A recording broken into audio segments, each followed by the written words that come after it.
So I started buying collections of photos from Germany. The Germans were allowed to wander around behind their front line taking photos. Their intelligence officers were really interested in the Australian use of machine guns. And they had this thing called the Lewis gun, blah, blah, blah. The Germans were fascinated by how we employed the Lewis gun, and so they took lots and lots of photos.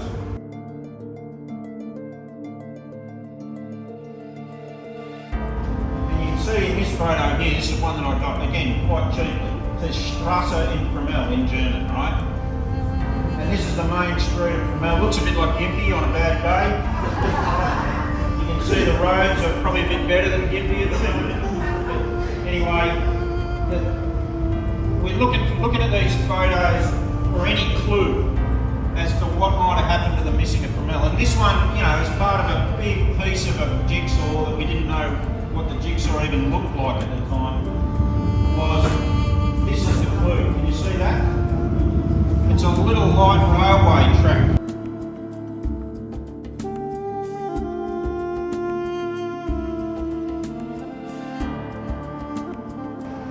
And so that started to lift the veil on this thing.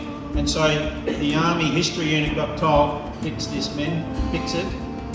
And so they started the first process of searching.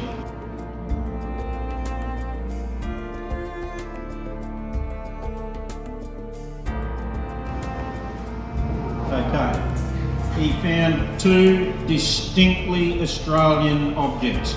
This one was a fundraising medallion from Adelaide, and it was the first ever Anzac Day medallion, but not on what we now know as Anzac Day. But anyway, we were able to research saying this came from South Australia. You can see the word Anzac, and you can see a kangaroo and an emu, our coat of arms.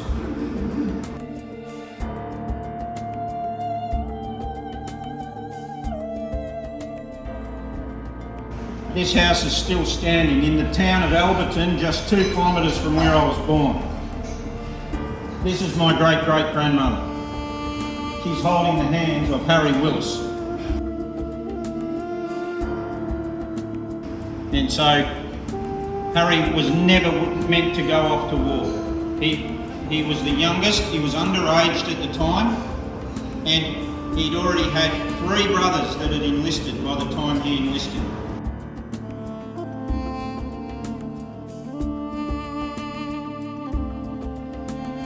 It was an old-fashioned way of speaking. He said, "It is my honour and my duty to inform you that we have identified your uncle Harry Willis, and he will now rest in a grave of his own." And I drove down to my grandmother, down in our little hometown in Yarram in Gippsland, and I broke the news to my grandmother, and you could see how beautiful and happy she was.